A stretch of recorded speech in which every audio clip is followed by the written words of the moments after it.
If you're just tuning in, we have a guest in the studio today from Charlotte's African American Empowerment Group. So, Mr. Guerrero, tell us what you do. Thanks for having me. Briefly, what we do with our empowerment group is we're educating and empowering people of color on how they can take advantage of the financial tools that a lot of us don't really get exposed to in regards to life insurance, college planning, retirement strategies, understanding how taxes affect retirement accounts and things like that. Okay. You know, it's funny. My next question was going to be what makes you different, but I already heard the word educate. Absolutely, absolutely. I think we don't truly understand what we're doing and why when it comes to our money. Right. So it's very difficult for us to teach the next generation how to build on the wealth that we leave. But if we were to educate ourselves and truly understand how 401ks work, how life insurance works, Right. I think we could help our children have a head start each generation. Okay, I think that's great because there are a lot of different life insurance out there. Yeah, There's a lot absolutely. of products that you have that's out there, but everyone's not taking the time to educate you. We get life insurance. Well, hopefully everybody has life insurance. but Right, right. We get life insurance because it's the thing to do. Correct, correct. But we don't truly know. We know what it is, but we don't know what it does, Right. and how to truly position life insurance not only as a way to protect your assets and your income, but it's also a great savings tool. Right. A lot of Okay. people don't understand the tax loopholes that life insurance has. So again, just educating so we understand how to complement what our employer may offer with a 401k, how to complement that with life insurance and other retirement plans out there. Okay. All right. Do you mind sharing? You said life insurance has some tax loopholes. Mm-hmm. Do you mind sharing with the audience what that is? Sure, sure. So first off, life insurance allows tax-free growth, right? Okay. So, in a 401k, in most instances, people are contributing before taxes, right? Okay. Yeah. So, they take the money out of your paycheck before you see it, and you don't pay taxes on that income Okay. because it's contributed pre-tax, Okay. right? Okay. Well, the downside to that is when you hit retirement, you will be taxed on everything you pull out, Right. right? Okay. Since you didn't pay any taxes going in. All right. Well, with life insurance, it's the opposite. You're contributing after tax dollars, so all the growth, all the dividends, all the earnings, you can access on a tax-free basis when you actually get to retirement and throughout your lifetime. Oh wow, that's great. Okay. I have a question about life insurance. Mm-hmm. How when someone's coming to you for life insurance, what's the most important thing that you tell them about life insurance? What is the one thing they should know, no matter, I guess it would be depending on their age, what type of life insurance they may need? Well, my approach is this. First, let's figure out how much coverage you need. Number Okay. one, life insurance is more than just if I die, I have money to bury me. Okay. But making sure we understand how to use life insurance to protect our future income and all of the assets that we have. So if you're dealing with a young couple, and the husband makes 100,000, the wife makes 75 or 100,000, they need to have life insurance to replace income for a period of 15 to 20 years. Okay. Right? So my approach is let's figure out how much coverage you need in total to protect your full human life value. Then let's take a look at your budget. So we analyze all of your money that's coming in the door and out the door. So then we can design a policy that's comfortable based on your expenses and your budget. Okay. So, and that will determine, what type of life insurance you go, whether it's term or whether it's a form of permanent life insurance with all Okay. the tax advantages Okay. we mentioned earlier. Okay. So I'm looking here on your flyer, and it's a lot of interesting things on here. Of course, a lot of things I've seen before. Now, if you want to go in a particular order, because I'm just looking at everything that you have, your business here has to offer. But one thing that caught my eye is deferred compensation. Okay. What is that? What exactly is deferred compensation? So, and New York Life is a company I know that actually offers it. But basically, you can choose to defer the compensation that you would earn. You can defer that into like a retirement vehicle. So instead of paying me that compensation today, I want to just defer a portion of my compensation until later on down the road. It's just a way to save. Okay. Instead of taking everything you should get now, just take enough to live off of and put the rest away for savings Okay. before you actually touch it and spend it and go enjoy all that money. Oh, okay. That sounds nice. So basically, if you out living wild and crazy and blowing your money, so when you do get up of age and then you don't have any money, you actually will have some money. Absolutely. Put away. Absolutely. Right. You can build your own pension, so to speak. It sounds like Allen Iverson. Yeah, I'm about to say the Allen Iverson situation. It sounds like Allen Iverson. Yeah, his people have set him up with a plan. Because he ain't broke, y'all. Right. He's got a trust. I think 55 is the age or something like that. I think it is. Yeah. So, yeah. Is that about the same kind of course? Is that kind of like the same thing? I honestly don't know. There's so many different ways to go about doing it. It could be an annuity. More than likely, it's an annuity where he took a lump sum of money, he put it inside this contract, and it's been growing. Deferred over the years. He didn't have to pay any taxes, and once he hits a certain age, it will turn that lump sum into an income stream for the rest of his life. That's probably what it is. Okay. But don't quote me. Okay. Right. I'm also seeing key person protection. Key person protection. What is that? So that is for business owners. If you have someone in your business that is 100% key in your operations and the success and the revenue of your company, you should protect that person, right? If something were to happen that would affect the revenue and the income of your business. So a lot of people take out insurance policies on that key individual. Oh, wow. And the business owns the contract, and they're paying the premium on the policy, and the business is also the beneficiary. So in event that key employee were to pass, the business would now have money to, take time to hire someone else, to train someone else, to hopefully replace what that person meant from a monetary standpoint. So that's like not just a manager, that's like not the CEO, because that's the owner, right? Yeah. I mean, it could be anybody. Yeah, it could be, if you've got the business owner, maybe it's the operations manager or, whomever is very, very key and vital to the business, that's who you would do it on. Oh, T-Skin, you vital to my business. Right, yeah. I might need to get some key person protection on you, babe. Uh-oh. Yeah. We got life insurance. Huh? That's it right there. I need some extra protection on you. Be careful, T-Sing. Watch your back.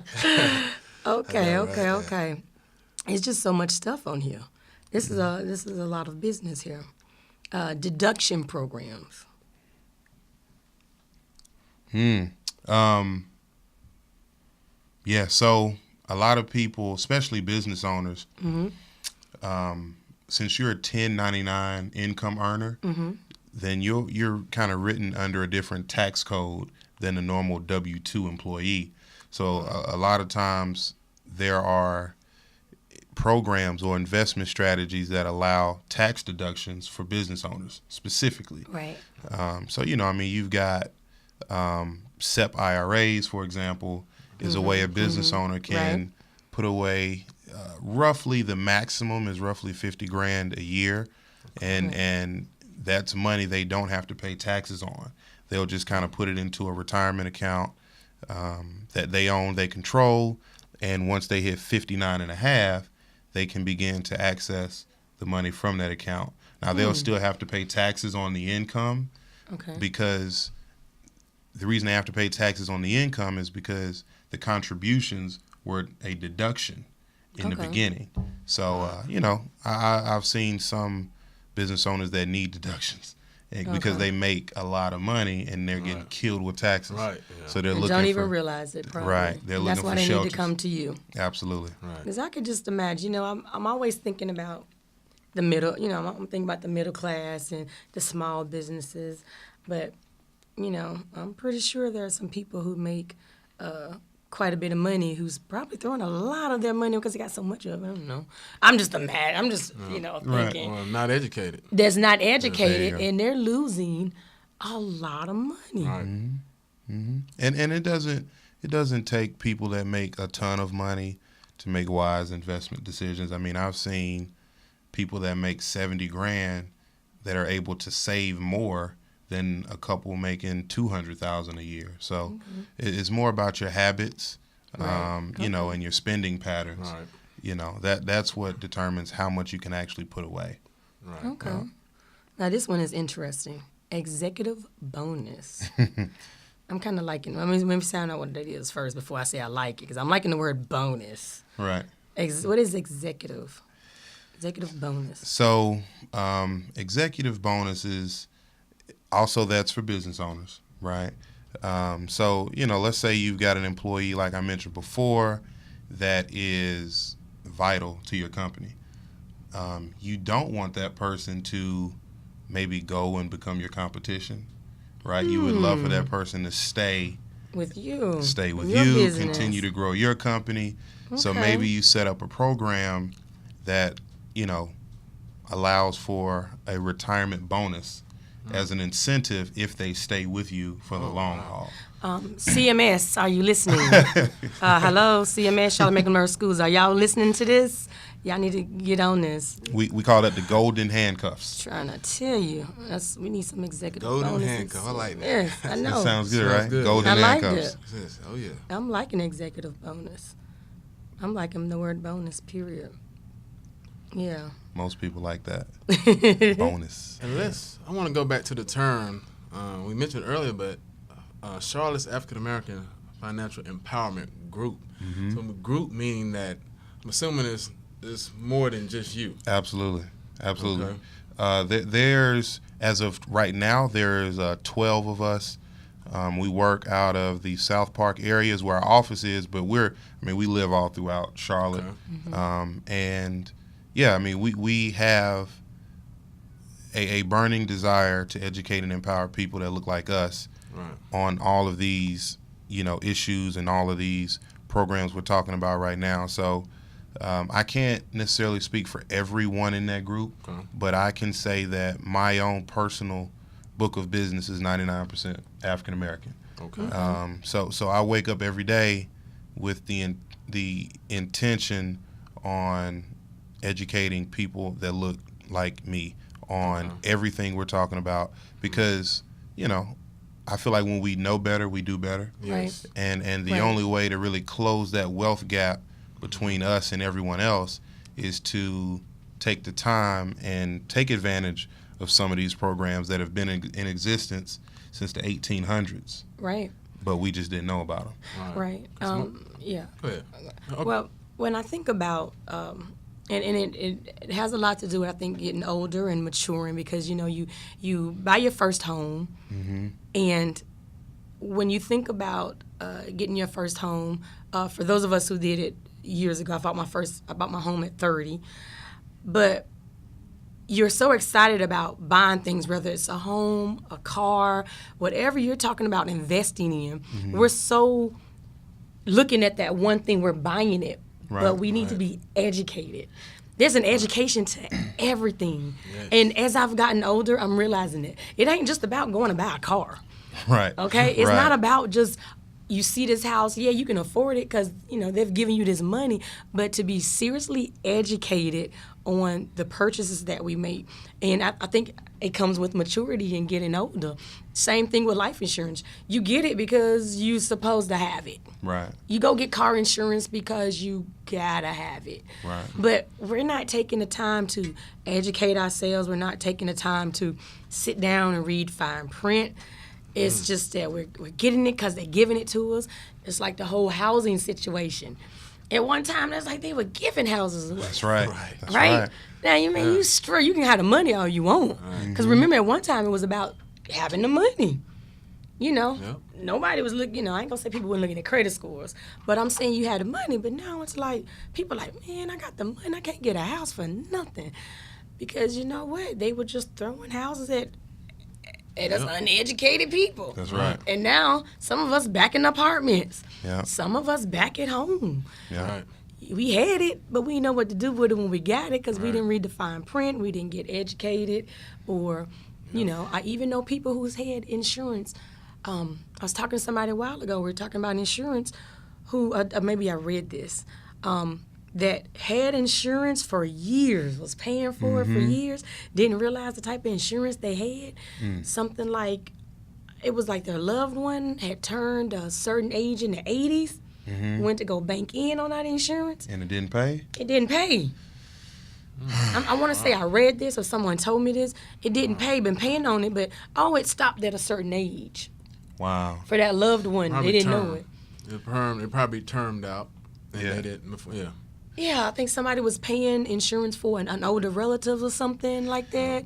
There's, and it's unfortunate. I hear those stories all the time, and a lot of times it gives our industry a bad reputation. But you have to, the first thing you need to be educated on is the company you're doing business with. Right. Every institution is not created equal. So I would encourage everyone who does have a life insurance policy or any investment account or brokerage account with a firm, go home and take the name of that firm and Google their credit ratings. You've got 4 institutions, AM Best, Moody's, Standard & Poor's, and Fitch. Those 4 rating agencies rank every financial institution across the U.S.